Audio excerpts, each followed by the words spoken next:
From the rhythms of our drums to the wisdom of our elders, in depth of who we are. Kamoraleng Heritage Podcast, where our stories will forever last. Went on to the aviation industry and got my license, but also I couldn't get a job. Then I decided to enter the beauty space.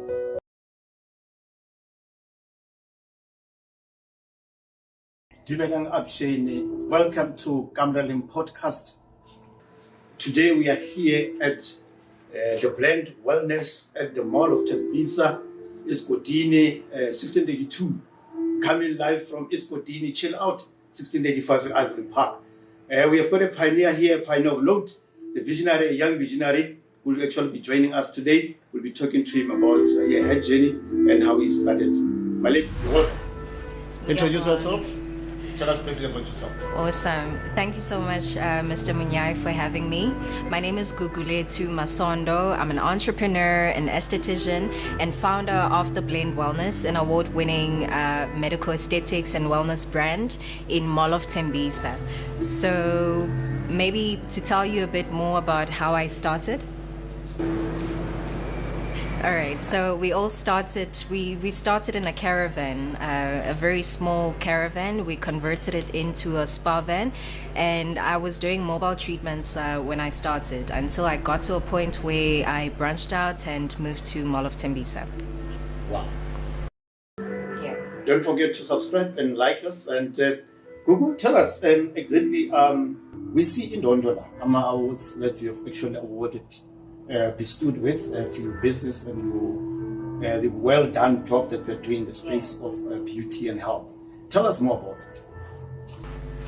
All right, so I was so honored. It was an emotional and fulfilling moment for me when I was nominated for Top Yoba Awards, you know, the Youth Owned Brands Awards, and I was top 4.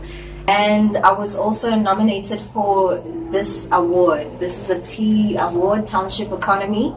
I think you know the Township Economy Awards Alliance by Bulelani Balabala, and we received our Health and Wellness Award. And this is our Women of Honor by SASP. So we're not just a medical aesthetics acclaimed spa. We people that are regulated, and we very respected in the industry, because this is one of the boards in South Africa where you have to be registered in. You can't just practice injections and not be regulated.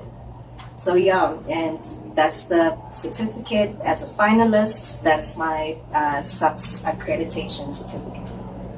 Wow. Yeah. This is wonderful. Don't forget to subscribe and like us. And we are still sitting here with Mrs. Goku here. And we are now today we are learning about the health and the beauty. Tell us exactly your business journey and how it all started. You mentioned about the caravan and all that. Can you actually unpack that? All right, no problem. I have all the time today. So how I actually started, after matric, I enrolled at a university to study biomedicine. I can say that academically and talented and gifted in terms of I'm streetwise and book smart. Let me just put it plainly like that.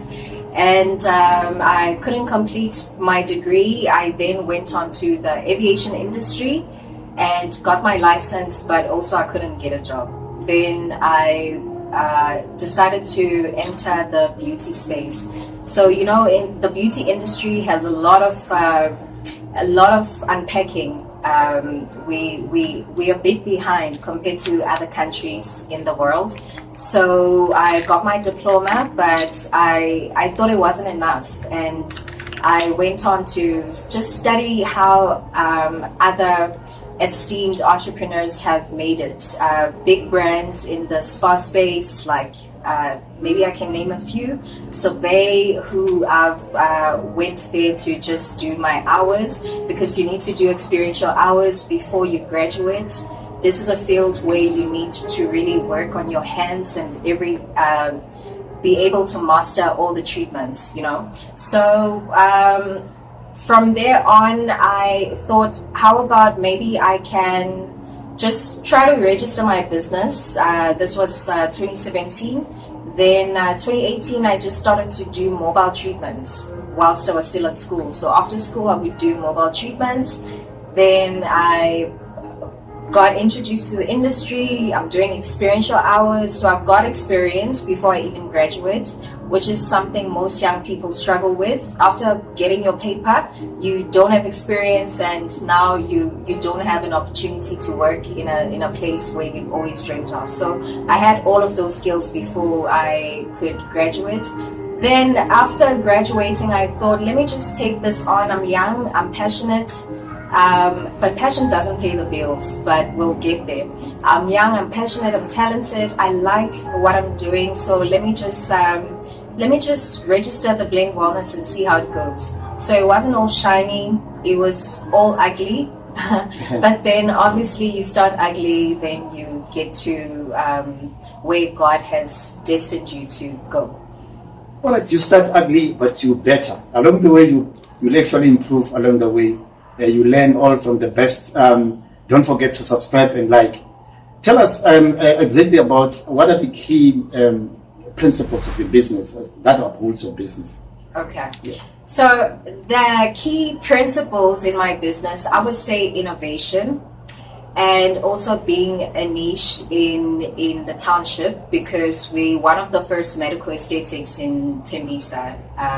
We're one of the first to bring esteemed brands such as Dermalogica, DMK, Paramedical, Skincare, all these injections that we do. We're one of the first to bring that, and everyone that comes inside the mall and comes to our shop is amazed by bringing the center of things into the township, which is brilliant. So that's one of the key elements in my business. We don't exist without innovation. Also excellence. We strive for excellence, not popularity. So we don't follow trends, we set them. Yeah, so that's one of the things that makes us different. Wow. Yeah. That's wonderful to hear from the expert in the beauty and health. And then tell us, what role has the innovation played in the evolution of your business? Everything. Innovation is everything. Had I not fully equipped a caravan into a spa van, I don't think I would have won my first pitch with Startup School, Investec. That was the first pitch I ever won, and sitting with you now, I can proudly say that I've won over 7 pitches, monetary and non-monetary.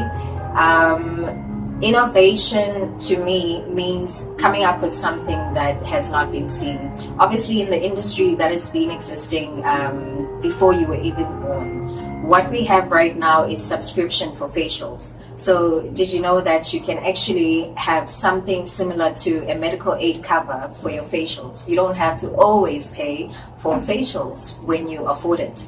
So you can have as many facials as you want in a month just to fix the problem.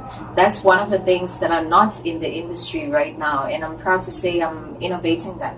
Wow. Yeah. Wonderful. Innovation is the way to go. And don't forget to subscribe and like. What will be your message to the quitters, people who quit early into business space, especially where you started from the humble beginnings as you started from the caravan? What will be your message to quitters, people who quit early? People who quit early. Yeah. Okay, so I would like to base my answer as someone who has actually thought of quitting before. I'm not all perfect. I'm a full example of what an entrepreneur is. I'm not someone who's trying to buy face or anything. I've walked the journey, and it's hard, especially as a township business. It all starts as a hustle, to be quite honest, and it becomes so hard because there's no infrastructure for people like us in the township. Obviously there's many things that can make you to quit, but my biggest advice is remember why you started. Maybe that can help you not to quit. Remember why you started. Oh, okay. Thank you very much. Don't forget to subscribe and like. I just wanted to know, do you think like the township business is actually getting the recognition enough in the broad economy? I think we're getting there. We're really getting there. As I mentioned before, that we don't have the infrastructure. I'm proud of Bulelangi as well. He's doing such great work in the township, in all townships in South Africa, because I see his organization moves from township to township to just give us an opportunity to be seen, to be heard. There's more that we can do, but we're on to a good start. Yes. All right, thank you very much. Don't forget to subscribe and like us. And I wanted just also to know, as a female entrepreneur in the space of health and beauty industry, Yes. what unique challenges did you have? Did you face, and how did you overcome? All right. So for a start, I can say funding, a lot of red tapes. And your question, you started by saying female entrepreneur. Being female is the challenge. That's one of the challenges. Being black is the challenge. But obviously, if for someone like me, I'm someone who likes to empower. I'm someone who likes to train people to be beauty therapists, and I'm developing a system for licensing all beauty therapists to be recognized, not just with certificates of attendance, but have some sort of licensing. What I learned when I was studying aviation was that systems are very important, and being recognized is beyond just certificates, just a mere paper.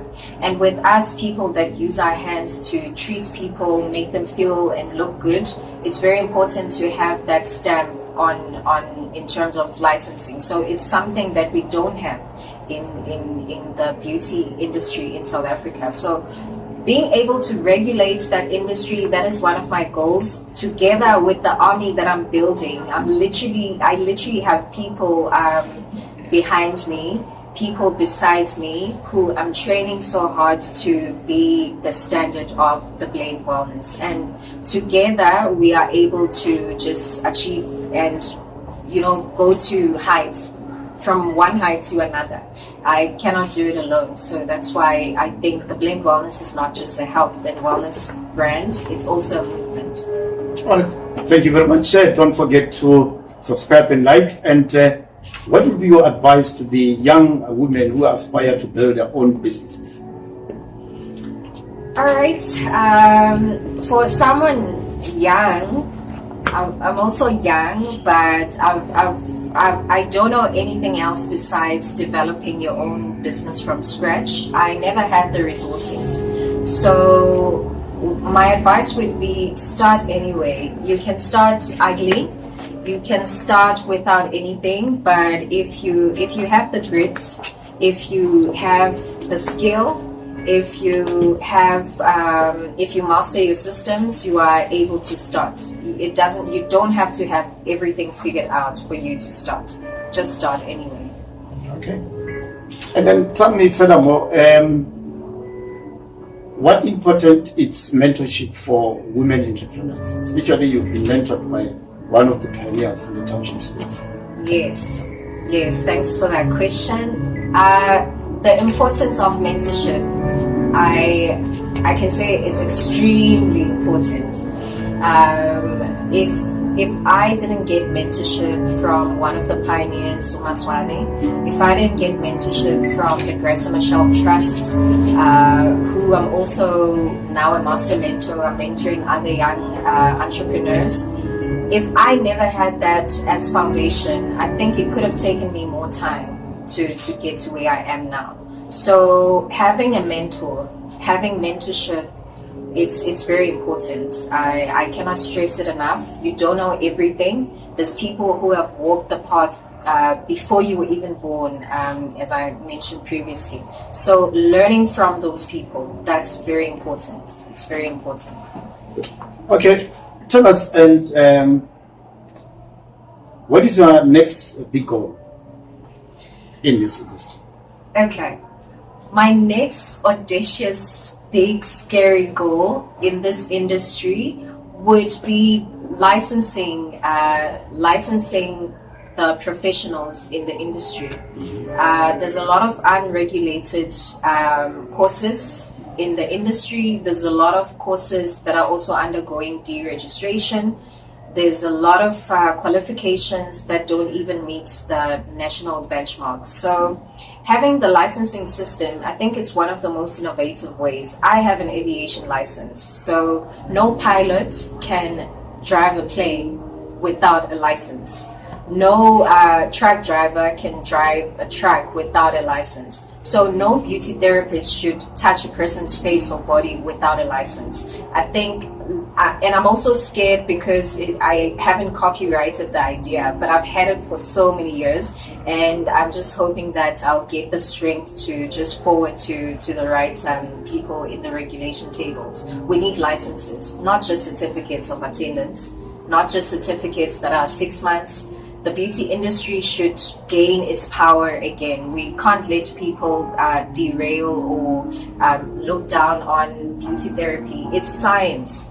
Beauty therapy is more than just makeup and lashes. It's science, it's anatomy, it's all these important things. We're close to doctors, and getting to being an esthetician, I had to be a beauty therapist. I had to go through different courses and then get my my aesthetics diploma. So I think it's one of my goals, getting a licensing system in the beauty industry, and obviously I can do that with the army that I'm preparing now. Just to pick your brain, why? Because you've studied aviation. So why did you pursue aviation, and then you just moved to beauty? Okay, so I did study aviation, got my license and everything. I did aviation medicine, and previously to aviation medicine, I also did biomedicine. But let me tell you something about God. God plans your life before you become someone who thinks you control your own life. So I could have turned out to be anything in the aviation space, but there's a reason why I entered the beauty space, and I'm not leaving without the licensing system. I think that's the reason I entered the beauty space, not to have a spa in Mall of Tembisa or innovate a caravan. It's something bigger than that. I'm trying to build more young people in the beauty space, and yes, I will go back to school and finish and maybe become a doctor in the near future, but I'm not going to leave the beauty industry without having that system, because it lacks a lot. And now being recognized by the top accredited bodies in South Africa, I think the sky's the limit. The sky's the limit. Don't forget to subscribe and like. How do you envisage the future of your beauty business in the changing environment? Can you repeat the question? Okay, how do you envisage the future of your beauty business in the changing environment? Okay, so I envision the beauty business. Okay, so probably have a lot of franchises. I have the Blend Institute as well. The Blend Institute is e-books which I handcraft and create and put online for people at school to just purchase. It's we are beauty therapists and beauty professionals are people that are more of visionaries, you know. We don't only focus on reading and stuff. We want to be practical on things. So the ebooks that I also sell online are one of the ways to say, no, let's like try to institutionalize the Blend Wellness. So one of my goals is to just have a lot of franchises, not just be in Mall of Tembisa. We are living heritage. Don't forget to subscribe and like. I can hear that the heritage is there in Hendrington. Well, we are actually going through then what legacy do you hope to leave behind with this institution? Yeah. All right, that should be one of the toughest questions about legacy, because I never. One of the books I read, Oprah, When Oprah came to South Africa and she opened her school, Maya Angelou said to her, you would never know the legacy that you will leave behind, because it can be someone you touch. That's a legacy. It can be some community you try to build. That can be a legacy. So I can never have the right answer as to what legacy I want to leave behind. But all of the work, if it touches people, if it builds a community, maybe having that movement is my legacy. Oh, okay. Don't forget to subscribe and like. When we come to the conclusion of our discussion today with this very interesting topics with a young visionary lady, I would wanted her just to tell us where can the people find her, and before we can wrap up the show. Okay, so The Blend Wellness is on all social media platforms as The Blend Wellness. You can search it on Facebook, Instagram, as well as TikTok and Twitter. We are also online, so we have a website where you can book any treatment you want. We've got treatments with their prices there. You are able to just subscribe onto the Blend Institute and receive emails on a daily basis. So yeah, The Blend Wellness is everywhere. Thank you so much, Kukuletu, having a discussion with you today. We say have a nice Freedom Day that is coming in a few days. Bye-bye.